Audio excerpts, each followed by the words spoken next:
When I was a little girl, I had this great little model train set, and it had a dome car, and I had always wondered, how long they had been around, and how they came to be, and where they actually went, what places they were. And now I have a chance, finally, now that I'm 40 years old, to get on a dome car and actually experience it, and it is just absolutely thrilling. For over 60 years, railroad dome cars have crisscrossed North America. This story tells how dome cars created a new sensation in rail travel, a sensation that continues to delight rail passengers today.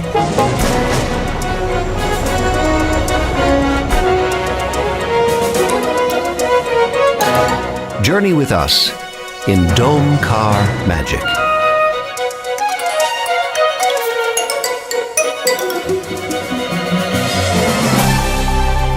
The idea of a dome car came from an inspiration Cyrus R. Osborne had on July 4th of 1944.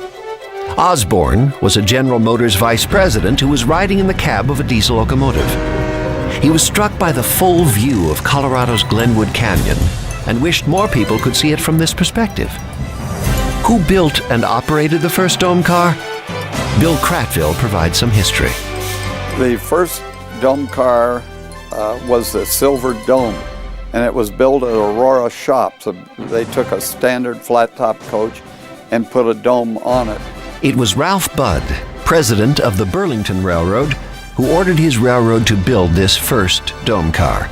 It was completed in June of 1945. The Silver Dome was the first car, and its original assignment was to a train which the dome wouldn't really mean that much, and that was the Exarban Zephyr. That is the daytime train that operated from Omaha to Chicago. For years, a monument to the dome car stood on the spot in Glenwood Canyon where Osborne was struck with the dome car idea. Even before Burlington's Silver Dome was envisioned, railroads were poised after World War II to innovate and improve rail passenger transportation. After all, the country was returning to a peacetime economy and had a pent-up desire for travel. Prior to the war, railroads launched either new or re-equipped trains with famous names such as Super Chief, Daylight, 20th Century Limited, Empire State Express, or Hiawatha, to name a few. But times were different, and railroads needed to explore ways of holding on to the passengers they had carried during the war. After the war, General Motors, in an effort to promote their diesel locomotives, teamed up with Pullman Standard to produce a four-car Train of Tomorrow, which toured the country in 1947 and 1948. Industrial designer Otto Kohler even proposed some dome car designs for future rail travel. The Train of Tomorrow was, as you know, a very unique train. It was built strictly to show off domes and EMD with its diesel locomotive and so forth. It was supposed to be the train of the future, and it had all domes. Every car was domed. One of those cars, and I think it's the Moonglow, survives, and it's at Clearfield, Utah in a storage shed. But it was a unique train, and it finally ended its days as the city of Seattle, running between Seattle and Portland on the Union Pacific. The UP bought the train. Some consider the golden age of rail passenger service to have occurred between the late 1940s and mid-1950s. During that post-war period, railroads spent millions of dollars designing and purchasing new and improved equipment. Of all this new equipment, 237 were dome cars.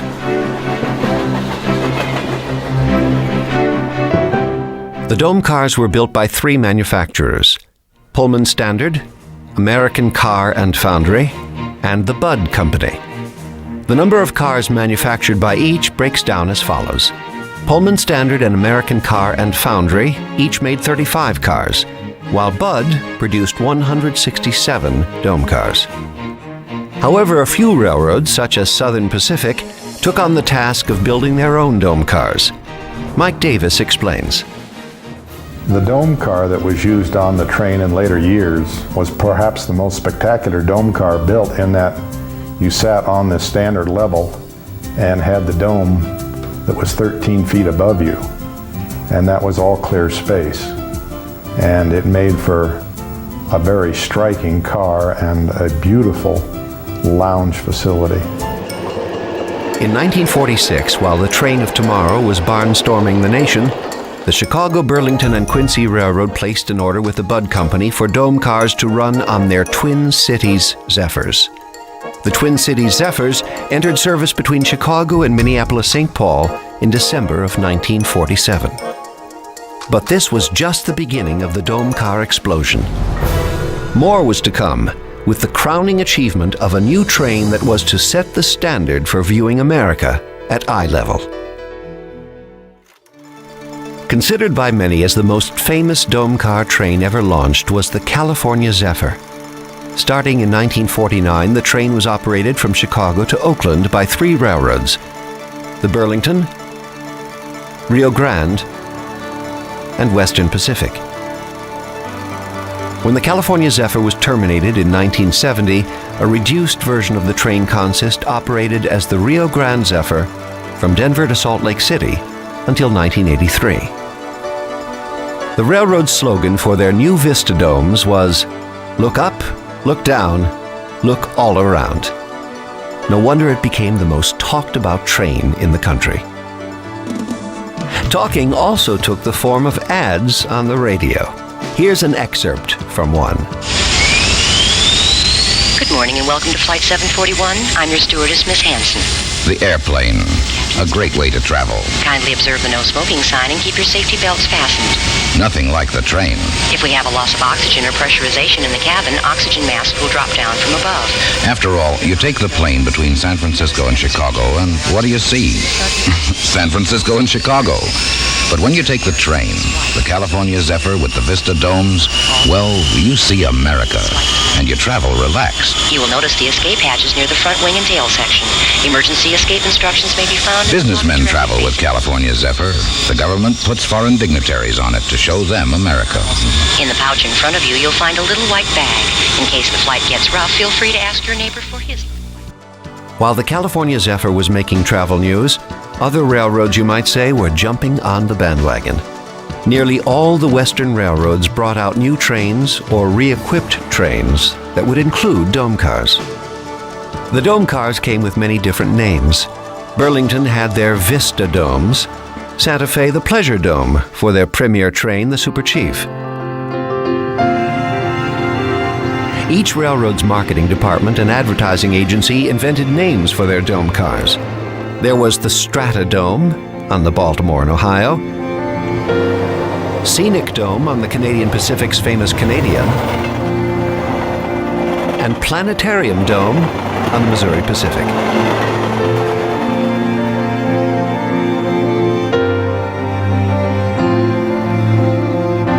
Northern Pacific borrowed Burlington's name of Vista Dome for their name trains,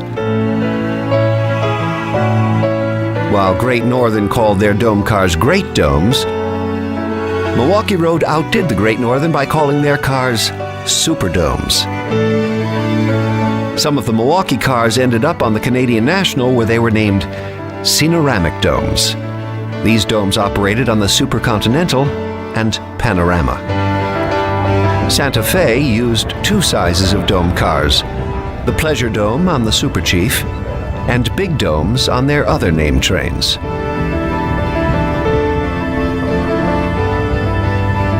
As mentioned earlier, Southern Pacific operated 3/4 domes, so called because the dome did not extend the full length of the car on the upper level. Other railroads operated dome cars as well. The Wabash had their Bluebird. Various Illinois Central trains used dome cars. The Delaware and Hudson leased a couple of Canadian Pacific dome cars for their day train, the Laurentian, which operated between New York and Montreal. Auto Train used a variety of dome cars, and even Amtrak in the early years used conventional dome cars along with United Aircraft's Turbo Train. Riding the Turbo Train was similar to riding in a dome with the forward view. Union Pacific fielded a large fleet of dome cars. At first they called them Astra Domes. However, later advertising referred to them as dome liners, which really described their trains with dome cars. However, Union Pacific developed a new twist for their dome cars. Again, Union Pacific Railroad leads the transportation field, this time in dome travel, because Union Pacific and only Union Pacific has 3 kinds of dome cars. First came the Astrodome coaches with a revolutionary slanted seating arrangement for perfect viewing, extra wide windows and double capacity air conditioning. Then came the Astrodome Observation Lounge car, luxury on wheels, with its slanted divans on the dome level, its informal club lounge, and smartly modern roomy lower lounge. And now, first of their kind, the exciting dome diners, the only dome dining cars on any railroad. At middle level, there's the main dining room, ideal for the leisurely enjoyment of fine food. And for special events en route, a private dining room seating 10, featuring a gold table service. When you hear somebody say, "Be specific, go Union Pacific," you know you're listening to a wise traveler, because Union Pacific always leads the transportation parade.